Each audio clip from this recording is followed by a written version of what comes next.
Halo teman-teman, jadi apa kabar nih teman-teman? Jadi saya harap kalian semua sehat-sehat.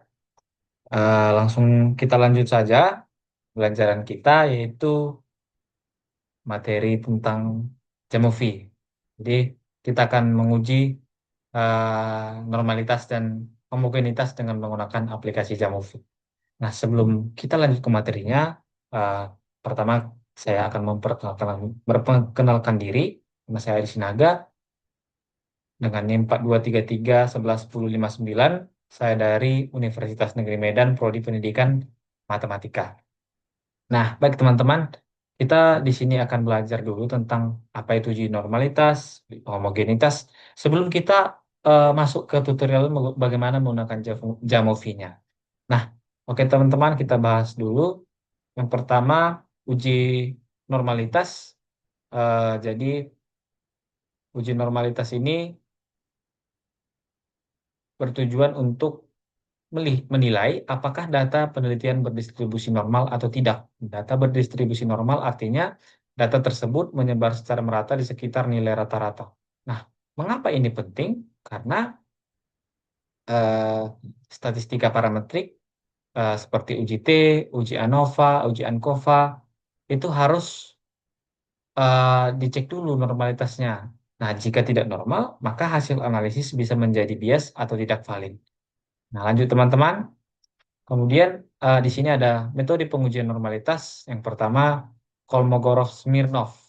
Ini cocok untuk sampel besar seperti N lebih besar dari 50. Yang kedua ada Sapir-Whorf. Sapir-Whorf inilah biasanya kita pakai biasanya untuk penelitian tindakan kelas karena biasanya kelas di Indonesia itu jumlah siswanya tidak lebih besar dari 50. Jadi biasanya kita menggunakan Sapir-Whorf.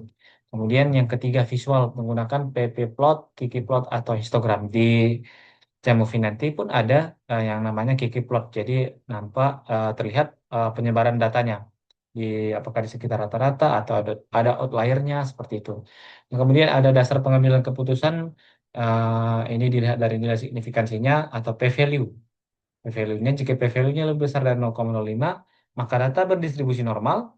Jika p-value-nya lebih kecil dari 0,05, maka data tidak berdistribusi normal. Kemudian yang kedua, uji homogenitas. Nah, uji homogenitas ini bertujuan untuk mengetahui apakah data memiliki varian yang sama atau homogen. Jadi, kalau kita berbicara tentang variansi itu adalah jarak antara rata-rata sebuah data dengan seluruh data. Jadi, kita punya dua data nih, kelas eksperimen dan kelas kontrol. Maka kita harus mengecek apakah sama variasinya, nilai variasinya ini antara data satu dengan data dua. Artinya apakah sama jarak antara rata-rata pada data satu dengan seluruh data dengan jarak rata-rata data dua dengan seluruh data. Nah, ini penting karena ketika kita mau membandingkan dua kelompok terlebih, itu jika variasinya berbeda jauh, maka perbandingan tersebut menjadi tidak adil secara statistik. Nah, misalkan jika p-value-nya itu sama dengan uji normalitas. Jika p-value-nya lebih besar dari 0,05, maka varians homogen. Jika p-value-nya lebih kecil dari 0,05, maka variansnya tidak homogen. Nah, lanjut teman-teman. Kemudian sama seperti normalitas juga, ada metode pengujian dari homogenitas, ada tiga. Sini ada Lafayette test. Ini dalam penelitian atau dalam skripsi disebut L-hitung. Orang banyak menggunakan L-hitung. Sebenarnya metode pengujian ini sama semuanya, tapi tergantung uji metode pengujian apa yang digunakan dalam penelitian tersebut. Kemudian ada Bartlett test hanya digunakan jika data yang telah diperoleh terbukti memiliki distribusi normal. Yang ketiga ada F-test, ini disebut juga F-hitung. Digunakan untuk membandingkan varians antara dua kelompok saja. Nah, teman-teman, langsung saja, karena kita udah siap membahas apa itu normalitas dan homogenitas, dan saya rasa teman-teman pun sudah mengerti tentang materi ini, nah, yang saya jelaskan. Tapi saya ulangi kembali bahwa uji normalitas itu untuk mengetahui apakah data berdistribusi normal atau tidak. Kemudian uji homogenitas itu apakah data memiliki varians yang sama. Nah, teman-teman, di sini data yang saya ambil ini berasal dari sebuah skripsi, bukan data yang saya buat sendiri, tapi ini berasal dari skripsi dari seorang mahasiswa yang bernama Cynthia Rasmawati Putri Sarmi. Ini mahasiswa pendidikan matematika Universitas Negeri Medan dengan judul skripsi pengaruh pendekatan matematika realistik terhadap kemampuan pemecahan masalah matematis siswa kelas 8 SMP Al Hijrah 2 Deli Serdang. Nah, ini data yang akan kita uji ke Jamovi. Nah, teman-teman langsung datanya sudah saya enter langsung ke Jamovi, jadi langsung saja kita lakukan tutorialnya di aplikasi Jamovi.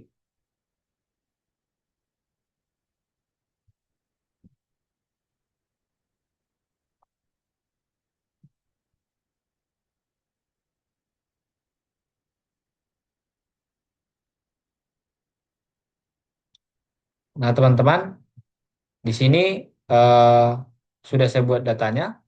Di sini kita langsung lakukan tutorialnya karena kita akan menguji normalitasnya. Pertama klik eh, seperti ini, klik eksperimen dua kali, kemudian ubah measure tab-nya continuous, jadi continuous dan data type-nya jadi desimal. Kenapa desimal? Karena data kita ini berbentuk desimal. Jika data saudara-saudara sekalian atau teman-teman sekalian tidak desimal, pilih integer kalau dia bilangan bulat. Nah, kemudian sama juga dengan kelas kontrol, double klik, kemudian measure type-nya continuous dan data type desimal, sama seperti yang saya bilang sebelumnya. Kenapa desimal? Karena data kita memang desimal gitu.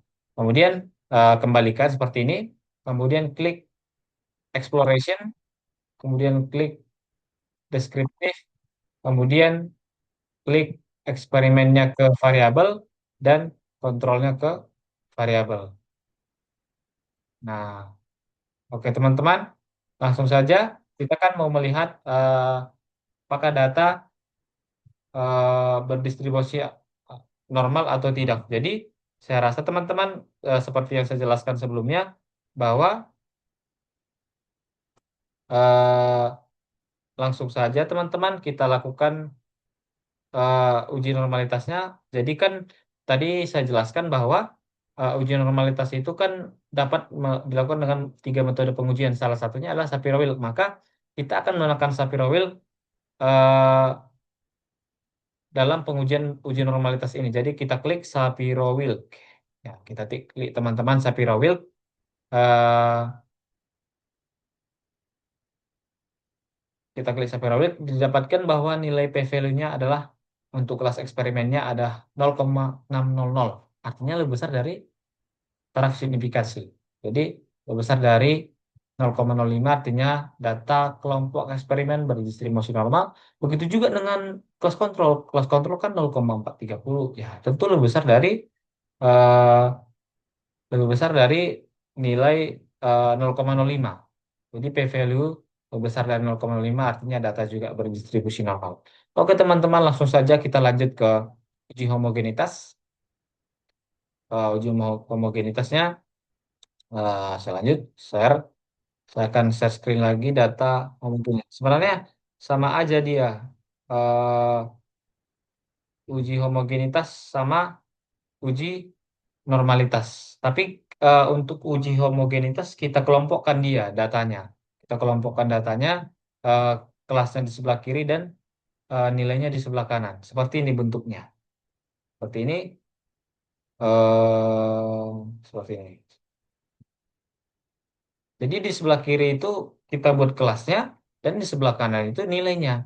Nah, setelah itu sudah kita kelompokkan seperti ini, kita klik kelasnya, double klik sama seperti normalitas, ubah dia measure type-nya nominal dan data type-nya teks karena di sini kan teks bukan integer ataupun desimal. Kemudian nilai juga double klik, ubah measure type-nya jadi continuous dan data type-nya desimal. Oke, setelah selesai, klik t-test, kemudian klik independent sample t-test, kemudian kita kan mencari homogenitasnya. Jadi di sini ada assumption checks, kita klik homogeneity test. Nah, teman-teman, di sini belum ada nilainya kan? Karena kenapa? Karena kita belum memasukkan kelasnya ke grouping variabel dan nilainya ke dependent variabel, teman. Nah, setelah kita masukkan, langsung ada dong nilainya. Jadi p value-nya adalah 0,077. Artinya ini lebih besar dari 0,05. Artinya data masih homogen, masih memiliki variansi yang sama. Jadi itulah pembelajaran kita pada pertemuan kali ini. Semoga dengan video ini, dengan materi ini dapat membantu teman-teman semua dalam mempelajari tentang baik itu normalitas dan homogenitas maupun bagaimana cara menggunakan software Jamovi. Semoga video ini bermanfaat bagi kita siapapun yang menonton video ini. Sekian dari saya, terima kasih.